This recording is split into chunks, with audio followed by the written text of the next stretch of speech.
you join us whilst we're with a huge group of pro-democracy demonstrators. You can see they've brought out the water cannon. Come to the side. We're in the Admiralty area. We understand there are a number of demonstrations around the city. You can see they're firing tear gas now, and they brought out the water cannons, so people are panicking a little bit. We understand there are unconfirmed reports.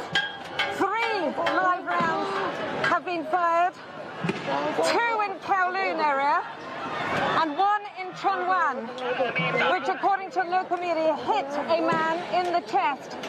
He's reported to be bleeding profusely. Then that would be a dramatic turn of events if it turned out that there was a police bullet and a protester who's lying injured now.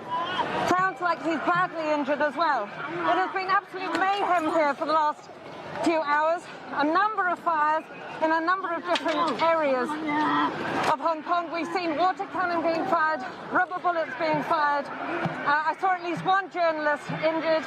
They cordoned off from early on this morning. The police tried to stop this illegal rally taking place.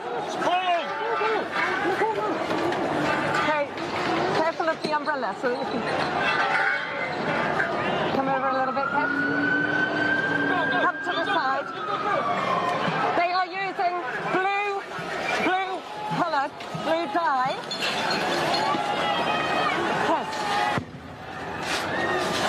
They are using blue dye, which sticks to the skin in the hope that it's also believed to be filled with pepper spray, which also stings quite a lot on the skin. The police from very early on, the police from very early on tried to stop this from going ahead. The last thing they wanted was embarrassment on the Beijing regime, and they shut down roads. A lot of shops were shut. They closed down a number of the subway stations. Let's go back a bit, Kev.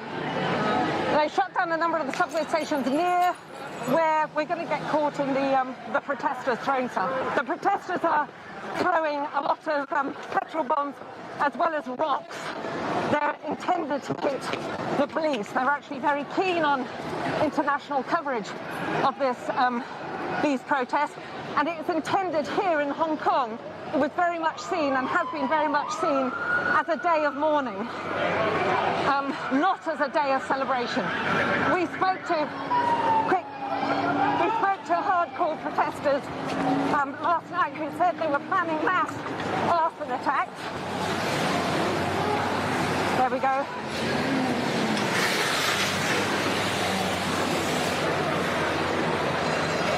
This water cannon is very, very effective at dispersing them. The police said the city is 1 step away from terrorism. I think the water has definitely been mixed with something because it's very toxic. Whenever it's sprayed, you find it hard to breathe. So I think it's not just water, not just blue dye. There are human rights observers here who are watching what's going on here. For a start, they're very concerned about an infringement of the right to public assembly here, because this rally was denied and it was unauthorized. On top of that, they're very concerned. Look at what the protesters have built along this road. They've potted it with huge mounds of earth to try and stop the water cannon from progressing. Careful with that umbrella. So you can see complete mayhem in Hong Kong, and this is happening perhaps not on this scale. I think this is the biggest collection of people and the most dramatic turn, the most dramatic explosion of events here. But as I say, if it is confirmed that police have fired on a protester and ended up with that protester being seriously injured, we've got to get the full facts obviously, and things are very, very chaotic at the moment. But that, as soon as that starts going round the protesters, I think that will have a dramatic impact on them. We'll keep you abreast of what's happening right now. The protesters are trying to get away from the police and avoid arrest.